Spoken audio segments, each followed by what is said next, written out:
Roxy has taken her place at the university, Sylphie is carrying our first child, and my house is finally starting to feel like a home again.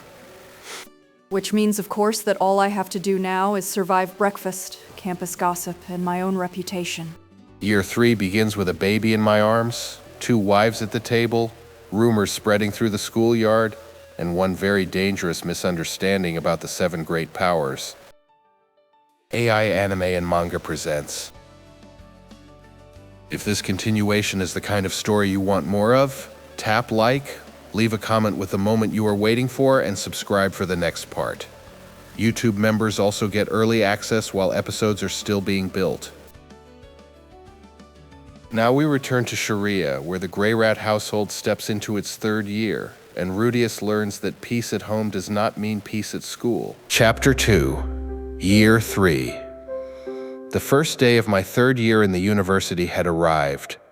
When I woke up and came down into the living room, I found Sylphie already there, breastfeeding Lucie. Oh, good morning, Rudy. Morning, Sylphie. Lucie was still only a few months old, but she seemed to be strong and healthy so far. Sylphie was doing well too. The only difference was I felt like she'd grown more feminine somehow. Maybe it was the way she'd let her hair grow out, or the whole new mother aura, or just the fact that she'd gotten a little older. Whatever the case might be, she was blossoming into a Hollywood-style beauty. She could sit silently on the sofa doing nothing in particular, and it still felt like she was posing for a portrait. Sometimes I would even hesitate to speak to her. I was so awestruck. Still, when I did get her attention, she was the same Sylphie I knew and loved, eager for attention and affection. That was always reassuring. Lucie's full of energy again today, she said, smiling up at me. I looked down at our baby, who was currently sucking furiously away at my wife's breast. She was going at it just as vigorously as I did in bed. Like father, like daughter. Lucie was a healthy baby, but she was a little bit on the quiet side. She didn't cry much at all. For a while I was anxious that she might be sick or have some sort of physical problem. Whenever I raised the subject though, Sylphie just smiled and called me a worrywart. I didn't remember being so jumpy back when my siblings were born, but I guess it's different when the baby is your own child. Despite my concerns, Lucie had been growing steadily and staying healthy. She was still on the quiet side for a baby her age, but her body seemed sturdy enough. Once, when Lilia was looking at my calm little daughter, she observed, "She reminds me of you at that age, Master Rudeus." That gave me a start, obviously. The word reincarnation flashed through my mind. I was a pretty crappy person in my previous life, to be honest. The idea made me worried. What if Lucie was the reincarnation of some good-for-nothing moron from Japan? The idea kept gnawing away at me for a while. Ultimately, I resorted to speaking to my baby daughter in Japanese and English to see if she reacted. Anyone who happened to walk by would have seen me muttering to my newborn child things like, You've figured it out by now, right? This is a parallel universe. and You are my sunshine. I am a pen. I'm sure it must have been a comical sight. I remember Aisha snickering at me from the shadows. My methods weren't exactly the best, but I came away thinking that my daughter probably wasn't anyone's reincarnation. When I talked to her, all she'd do was smile and babble incoherently. It was possible she was just hiding her true nature, of course, but I don't know how many grown-ups could keep up a perfect imitation of a baby for this long.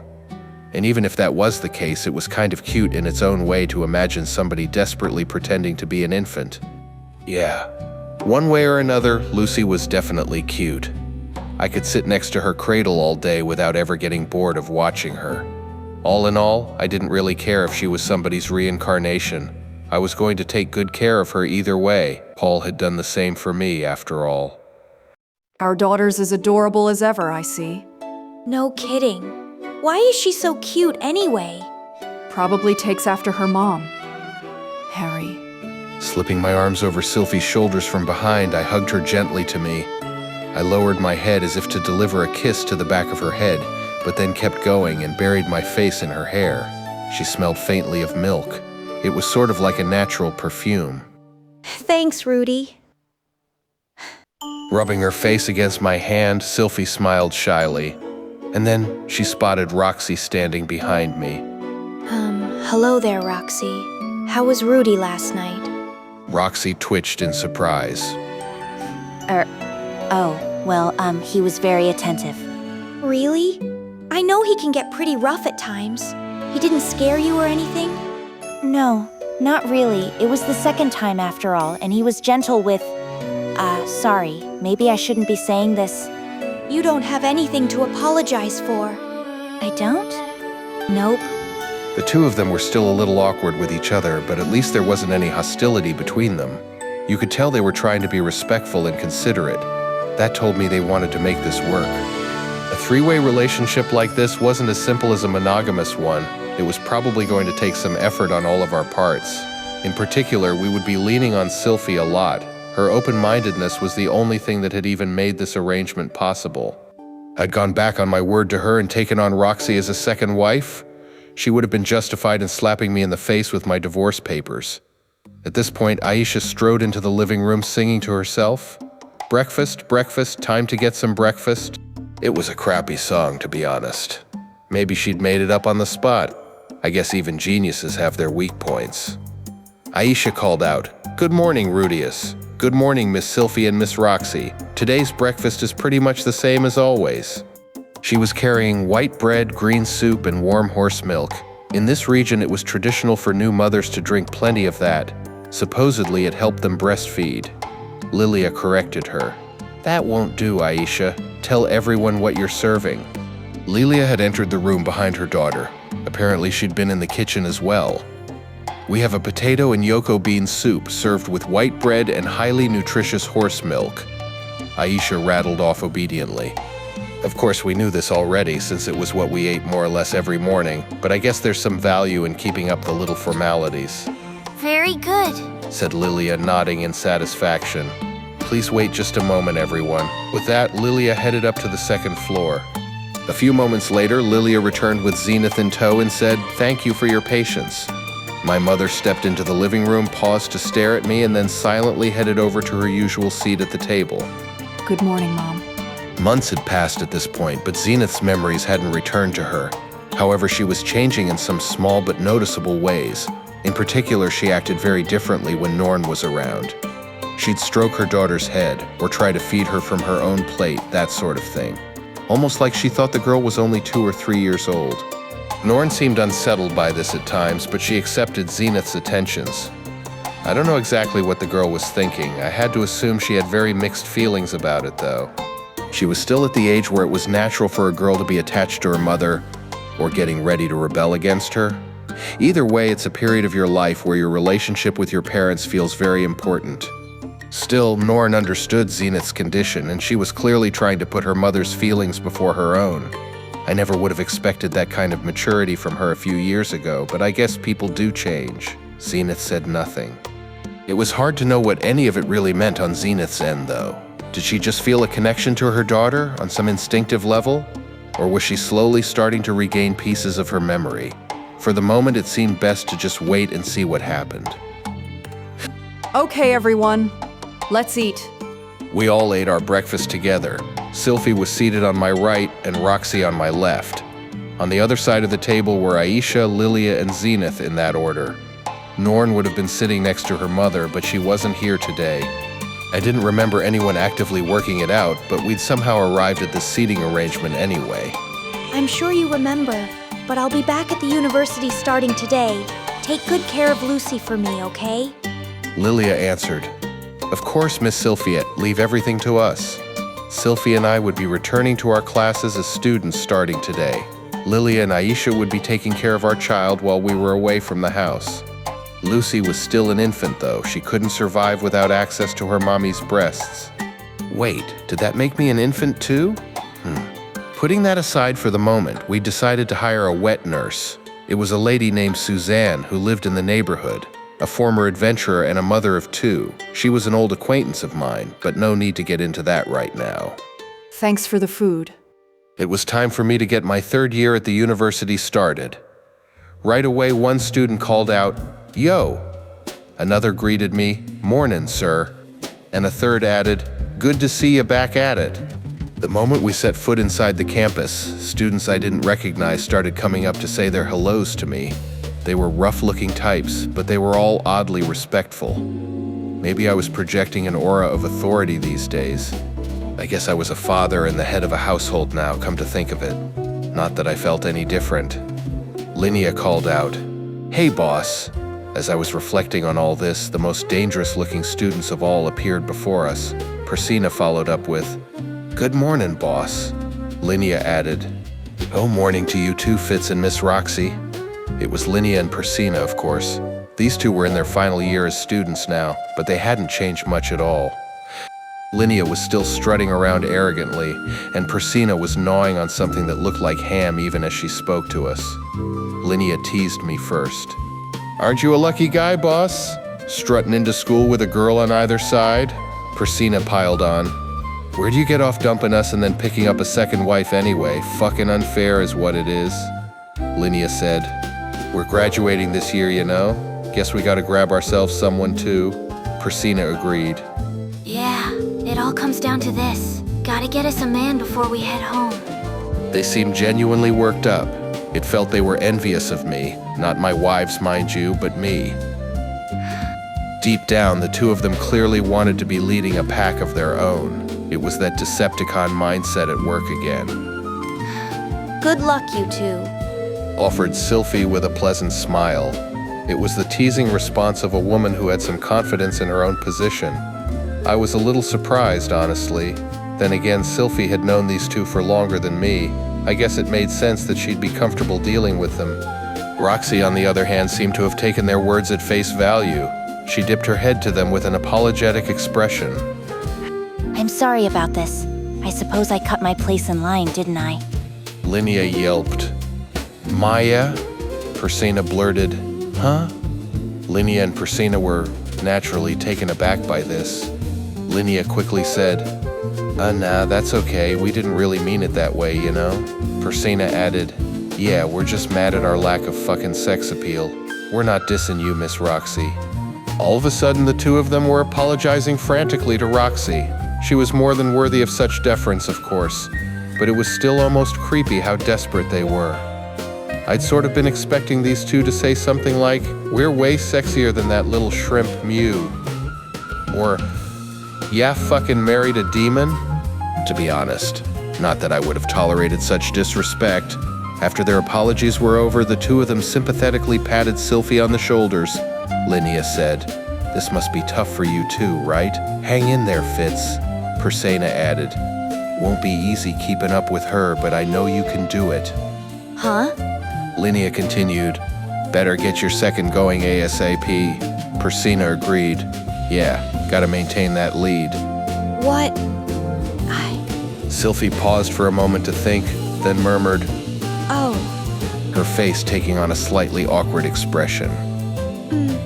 Rudy's still showing me plenty of love, you know? Linia and Pursena reacted to this by sniffling loudly in exaggerated sympathy. Linia wailed, "Oh, the poor sweet kid." Pursena followed, "I'm tearing up here. S'mon, Fitz. A quiet type like you is obviously gonna fade into the background once boss picks up number 3 and 4, right? This is so sad. Wow, listen to these jerks go." I wasn't planning on adding any more wives to my family as it happened, and even if I did, I wasn't going to start neglecting Sylphie for any reason. She'd put her body on the line to help me out. I was never ever going to forget that. Not that I'd repaid her too well so far, what with the Roxy thing and all. Huh? That's not true. Right, Rudy? I couldn't make out Sylphie's expression underneath her sunglasses, but her voice sounded anxious. I needed to step up and give her some reassurance. Of course it isn't. I leaned over and pulled her into a big hug. Rubbing her back affectionately, I took a deep breath and prepared to express my feelings. It was probably best to make things clear here and now, with lots of witnesses around. I love you, Sylphie. This forceful declaration earned a round of applause from a number of random bystanders. Sylphie blushed furiously and wriggled around inside my arms. Rudy, come on! This isn't the place or the time! Oh, really? You're the one who asked me for reassurance. Well, if you want to make a big gesture, you ought to do the same for Roxy, too. Fair enough. I glanced over at Roxy. That's not really necessary. I'm all right. She was looking up at me with something like expectation in her eyes. Without any further hesitation, I embraced Roxy with my left arm, keeping Sylphie pressed against me with my right. Ah, what bliss. I had a wife on both sides now. I love both of you. This time I got a chorus of boos from some of the onlooking students. They were probably members of the Millis Church or something. Whatever, your laws don't apply to me, I am the law. In any case, all the public attention was getting to be a bit much for Sylphie. Her face was as red as a tomato. Oh, good grief. I'm going to meet up with Princess Ariel now, all right? Sure. See you at lunchtime, Sylphie. It's Fitz when we're at the university, remember? Oh, right. That whole bit had slipped my mind entirely. I hadn't attended classes here in nearly a year, so I guess I'd just forgotten. To be honest, though, it didn't feel like there was that much of a point in her continuing the charade. She was just too pretty these days to be convincing as a boy. Well, whatever. She was cute either way, and it was her call how she wanted to present herself. I suppose I'll be heading to the faculty offices myself then. Said Roxy after we watched Sylphie trot away. Right. Good luck on your first day, Roxy. Oh, that reminds me, you should really call me Professor Roxy while we're on school grounds. True, we had to keep our personal and professional lives separate. Fine with me, of course. But more importantly, Roxy really was a professor today, wasn't she? That was kind of spicy. I found myself thinking back to last night. I wonder how late they let you borrow the keys for the PE storage shed. At this point, I abruptly remembered something that felt important. Professor Roxy? Yes, Rudeus. Said Roxy, looking up at me with a calm, professional smile. This is the first day of the new term, right? Doesn't the faculty have an early meeting or anything? All the color had drained from her face. That probably wasn't a good sign. Sorry, but I need to go. Now, excuse me. Within seconds, she'd rushed off toward the faculty offices and disappeared into the crowd. I guess we hadn't thought through our timing. A faculty member wasn't going to be operating on the same schedule as a mere student, of course. Well, okay then. Let's get going too, guys. Linia answered, "Meow." Pursena said, "We're with you, boss." For my part, I headed off to the special classroom with my loyal underlings in tow. We had a mandatory homeroom today. Both my wives had disappeared for the day, but somehow I still had two cute girls at my sides. Maybe my popular days had come at last. Not that I was going to lay a hand on Linia or Pursena or anything. It's tough being a man sometimes. Linia turned to face me, her ears pricking straight up. I could see the curiosity sparkling in her eyes. Oh yeah, that reminds me. There's a rumor going around about you, boss. Really? Linia said, "Yep, they're saying you fought a really epic battle. So epic you lost your left hand." Come to think of it, all I told these two was that I'd made it back from my journey and that Roxy would be teaching at the university. Zenoba was the only friend I'd gone into any of the details with at this point. Had he spread the word around then? Or maybe it was Cliff. He'd probably heard the whole story from Ellen Elise after all. Linia continued, "That's our boss for you, Mew. Flies off to the demon continent to fight one of the 7 great powers and sacrifices his own hand to win." What? What? Where did the 7 great powers thing come from? Linia kept going. Your opponent had to scuttle away in shame, am I right? Way to go. Wait. Slow down for a second, Linia. This was just bizarre. How the hell had the rumor gotten this twisted around? I really didn't appreciate it. What if it circulated enough that everyone started actually believing I'd beaten down one of the 7 great powers? What if one of the powers heard that rumor? What if it was number 2 on that list? A guy by the name of Orsted? Linia said. Well, that was the story I just came up with now anyway. Don't worry, I'll make sure to spread it all around. Maya? Before Linia could finish her sentence, I'd grabbed her by the tail and given it a ferocious yank. She lashed out at me with her claws extended, but I evaded her swipes using my demon eye. After a few failed attempts, she pressed her hands against her butt and glared up at me with tears in her eyes. What was that for? Don't yank on a lady's tail. I glared right back at her. Don't spread any exaggerated rumors around, you got that? I'll pull that thing right off you. Linia answered, Huh? Got it. I'm sorry. These two had a history of rumor-mongering. They'd spread word of my problems in bed all around campus, which I could forgive them for since it was true at the time after all. But this was a different case entirely. It could cause me real problems. I might even end up dead. That was the kind of rumor you needed to nip in the bud. At this point, Pursena butted into the conversation. We heard about what happened from Zenobia. You fought a hydra that was immune to magic, right? He was saying he should have been there, thought he could have kept you from getting hurt. Linia said, "That's right, Mew, but we were just impressed you managed to even beat that thing. So I was figuring we could make sure everyone knows how badass you are." Thanks, but no thanks. I'd definitely gotten a bit stronger over the years, but when it really mattered, I still came up painfully short. I didn't want people getting an inflated opinion of me. I didn't deserve it. Pursena said, "But you know, boss, even if we don't say nothing, people are already making stuff up. Everyone can see you got an artificial hand now." Linia added, "She's right, Mew. It won't make much of a difference if we throw our story out there too." I said nothing for a moment. I was apparently a semi-notorious figure around campus, so it was probably inevitable that people would speculate. Still, I wanted to keep the 7 great powers out of this. That was dangerous territory. I still had a very vivid memory of the day Orsted nearly killed me. What other rumors have you heard going around?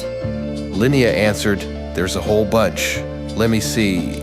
Linia proceeded to rattle off a range of stories. Some people were saying I'd battled a supered warrior to the death, others that I'd faced down a horde of 100 monsters alone. Still others claimed that I'd successfully cast a forbidden ancient spell, but lost my hand in the process. None of them sounded particularly credible, so I had to assume they'd disappear before too long.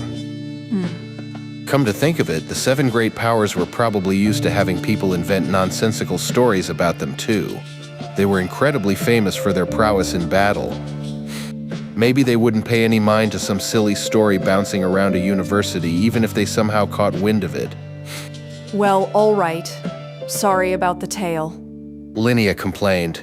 "You human folk can't begin to understand how much that friggin' hurts, Mew. It's unforgivable to yank a lady's tail." Fine, fine. I'll buy you some fish one of these days, okay? Linia said, "Sweet. I should try complaining more often." Pursena added, "Make mine meat instead." The 3 of us headed off down the hallway once again. Our homeroom was the same as ever. The other 5 sat in a loose group centered around my desk. Zenobia was playing with his figurines, his loyal assistant Julie at his side. Linia was busy filing her claws, Pursena was chomping on some meat, and Cliff was earnestly studying some thick book. There was also Ginger, who was standing quietly in the back of the room, although she wasn't really a student.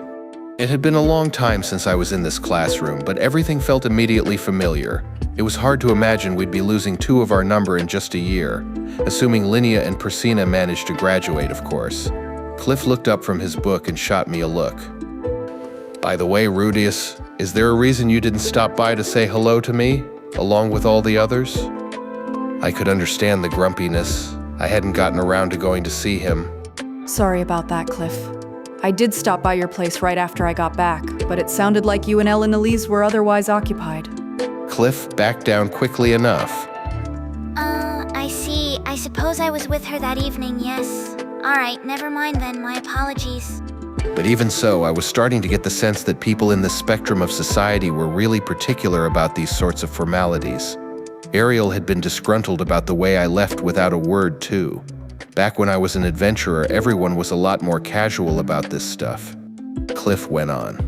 "However, your first child's been born, yes? You could have gotten in touch about that at least. I'm still in training, but I could have offered her the blessing at least." Yeah, I guess. Cliff continued. Right. You don't belong to the Millie's church, so I suppose that's not necessary. Still, it almost feels like you've been avoiding me. I'm sure you're busy with your child, but couldn't you have found the time to drop by my laboratory at least once? He had a point. Maybe I had been avoiding him. There was a reason for that, though. A reason named Roxy. I had 2 wives now, and Cliff was a devout member of the Millie's church. He probably wasn't going to react too favorably to the news. Cliff pressed, "Is there some reason you didn't want to see me, maybe? If so, I'd like to hear it from you personally, if you don't mind." He was being weirdly tenacious about this today. I got the feeling Elenilis had already filled him in. Knowing her, she'd probably worked him over a little too. I could see her saying something like, "I know you're passionate about your faith, Cliff, but if you forgive him for his trespasses, you'll show everyone just how tolerant and kind you are." Of course, I didn't need Cliff's forgiveness or permission to marry Roxy, but that didn't mean I wanted to ruin our friendship either. I was probably better off playing along here. I could confess the truth, let Cliff forgive me, and then compliment his open-mindedness at length. He'd get his ego stroked, and we'd put the matter behind us. It was a win-win, really. Okay then, I guess I'll dance on your strings, Elenilis. Actually, Cliff. Professor Sampson interrupted? Pardon me. Before I could finish my sentence, though, someone had opened the door to our classroom. 2 people stepped inside. One of them was the professor in charge of our class who usually ran our homerooms. The other was an adorable young lady in a robe, with sleepy eyes and a serious expression, who looked slightly nervous. The sort of girl who obviously did her very best at all times, and you couldn't help wanting to hug. By which I mean, it was Roxy. Professor Sampson said, Hello, everyone. I'd like to introduce you to the assistant professor who will be helping me with the special class. Nice to meet you, said Roxy, taking a step forward and bowing her head slightly. I'm Roxy M. Greyrat. Zenoba and the others just stared in surprise, but Professor Sampson forged right ahead. Professor Roxy may look quite young, but that's simply a trait of her particular people. She's actually over 50 years old. It seems she already has personal connections to some of you, so we decided to place her here. For the moment, she'll be acting as my assistant, but we intend to have her take over the class entirely as of next year. Linia asked, Mew? What's going to happen to you, Professor Sampson? The professor nodded at this question. Apparently his name was Sampson? That was news to me. It was almost impressive what a non-entity he was. I'll be heading back to my homeland next year. I no longer have a relative to look after in this class, after all. Linia asked, Oh yeah, where did Ren go after she graduated anyway? Professor Sampson said, My little sister's serving as a magic knight back in the Duchy of Neris. Sounds like she's doing quite well for now, but there's no telling what she'll get up to if I'm not around to keep an eye on her. Linia replied, Ooh, gotcha. I would only learn about all this later, but apparently it was common for the special class advisor to be an instructor with some personal connection to one or more of the students. Probably had something to do with how unpredictable they were. You'd want someone who could control them a little, or at least serve as the voice of restraint. Professor Sampson, who'd been in charge of us up until now, was the brother of a student who'd graduated the year before Cliff enrolled here. She was part of the ducal family of Neris, one of the 3 magic nations, and supposedly had a remarkable talent for magic. In any case, Roxy had personal connections to both me and Zenoba. She was essentially the perfect choice for the job. Stepping forward again, Roxy looked around the room and then began to speak. I know I've already been introduced to some of you, but once again, my name is Roxy M. Greyrat. I'm the second wife of Rudeus Greyrat over there. I'll try not to let that influence my actions as a professor, but I hope you'll be understanding. Cliff stayed silent, pouting. He'd probably wanted to hear the second wife thing from me directly. That way he could have accepted the situation gracefully and earned my gratitude. But now his plans were ruined. Cliff? When I spoke to him, Cliff immediately jumped into lecture mode. A second wife, is it? Is the word faithful not part of your vocabulary, Rudeus? I know. I admit I proved myself lacking in the loyalty department. Cliff said, I blessed your marriage to Sylphie because you told me you'd love her, and only her. You do remember that, don't you? Of course, and I'm very grateful to you. Cliff replied, Well, I suppose I knew from the start that you don't share my faith. I won't press the point any further. For what it's worth, you have my congratulations. I hope you're happy together. Thanks, Cliff. Cliff snorted at that. You know, I've run into your sister Norn in the city several times. She told me that she hoped to have a happy marriage like yours someday. Did she say anything to you when you brought your second wife home, I wonder? She was very upset with me. Cliff said, I would expect so. She'd been praying at church nearly every day for your safe return and your father's. Ordinarily, your homecoming should have been a joyous occasion for her. But in the end, she did forgive me. Cliff answered, Well, of course she did. She must have been afraid you'd kick her out of your house if she fought you too stubbornly. I wouldn't do that to her, no matter what. Cliff said, "Of course I know you wouldn't. But put yourself in the shoes of the more vulnerable party here. The girl just lost her father. You're the only person she can depend on now, you see? I think you really ought to try and be more considerate of her feelings as a family." You're right. Cliff went on. Also, taking on new partners is only going to make your relationships more complicated. Women aren't objects to be collected, you know. Man, he was hitting me where it hurt here. It felt like I was getting grilled by a stern old priest or something. The man could be intense when he wanted to. Right. Cliff? Cliff asked. "What is it, Rudeus?" Still, there had been one part of this story that was brand new to me, and I owed him some gratitude. You were keeping an eye on Norn while I was away, weren't you? Thanks. I appreciate that. Cliff said, "I noticed her in the church one day, so we started talking a little, that's all. Oh, and on that note, you shouldn't be letting a girl that young wander around town so freely.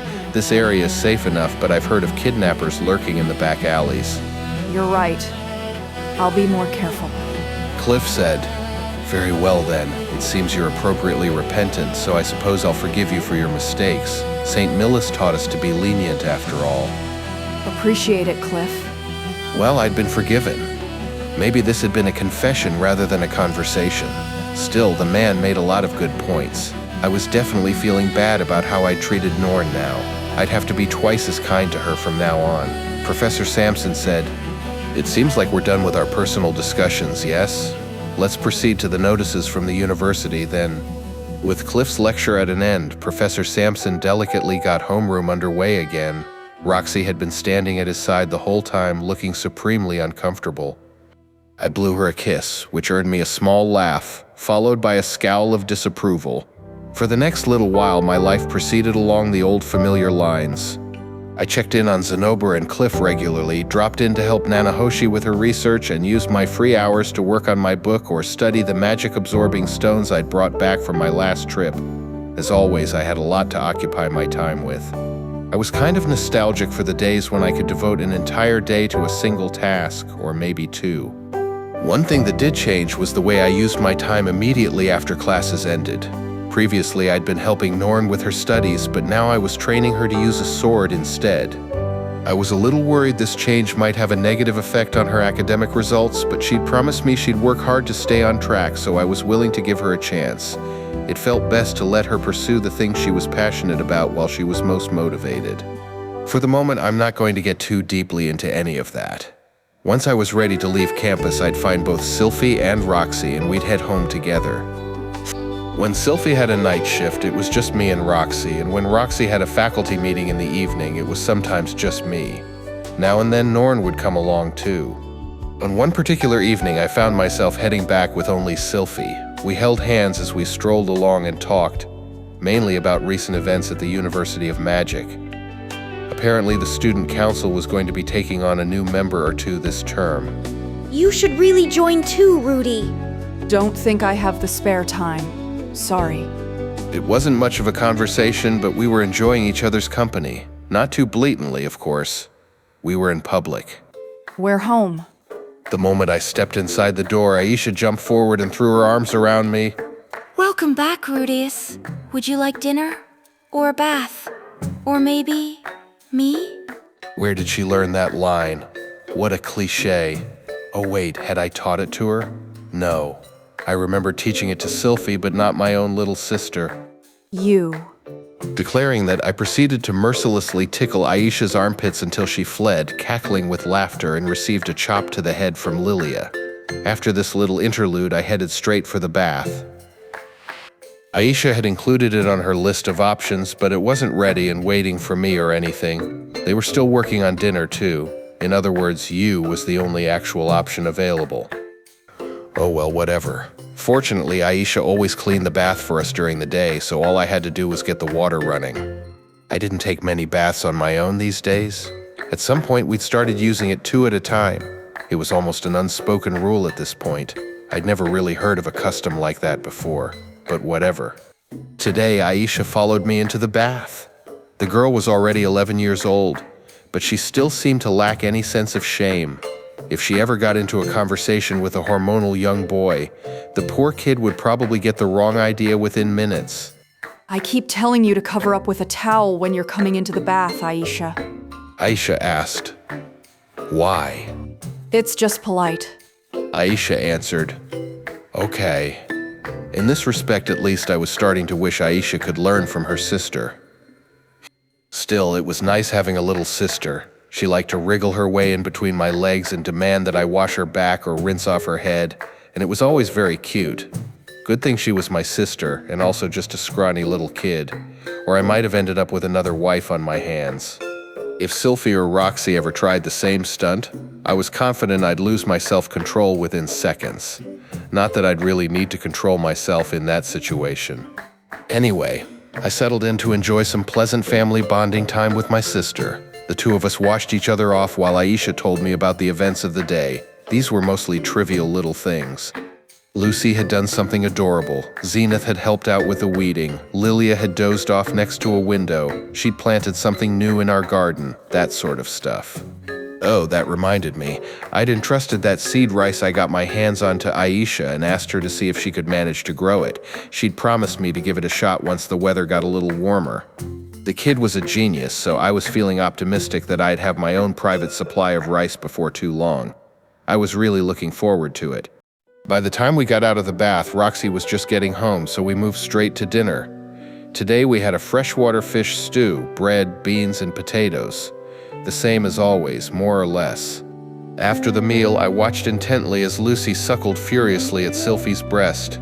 Considering how quiet our baby was, she sure had a big appetite.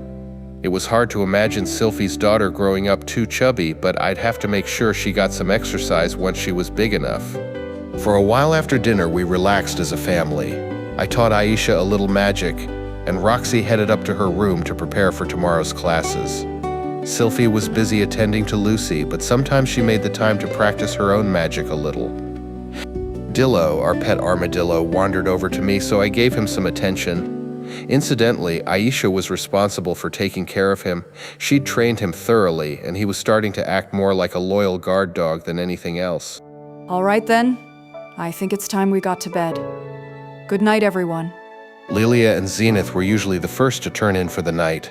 Aisha called, "Good night." Aisha went to bed early as well, though. Once I was done with her tutoring session, she usually went straight to sleep. Well then, you ready, Sylphie? And after the house fell silent, I invited my wife to our bedroom. Yes. She answered, blushing and lightly gripping the sleeve of my shirt. Naturally, this was more than enough to spur me into action. Picking her up, I carried her princess style up to bed. After that, well, we enjoyed our private time. Mentally and physically fulfilled, I fell into a solid sleep with my wife in my arms. Just a few minutes before that, though, I'd slipped quietly out of bed, careful not to wake Sylphie. I tiptoed my way down to the basement as quietly as I possibly could. Once I was there, I glanced behind me cautiously several times before opening a certain hidden door. Inside, I'd placed a small altar. My holy idols were enshrined there. To the uninitiated, they might have looked like nothing more than small bundles of cloth, but I knew that the divine spirits of Roxy and Sylphie dwelt within them. Tonight, like every other night, I offered up my prayers of gratitude. Legends of the University #2. The boss can make his eyes light up. Year 3 begins with a crowded table, a public declaration, and a reminder that even a peaceful day can carry the weight of everything Rudeus lost. Cliff's warning lands because Norn is still living inside that loss, even when she is not in the room. Next episode begins Volume 13, Chapter 3, Training with Norn. Pick the next video on screen, or continue through the Mushoku Tensei light novel playlist. Like, subscribe, and tell me which Year 3 moment you want to see adapted next. YouTube members get early access to upcoming cuts. And Rudy? Yes. Try not to let the whole university hear every declaration of love. No promises.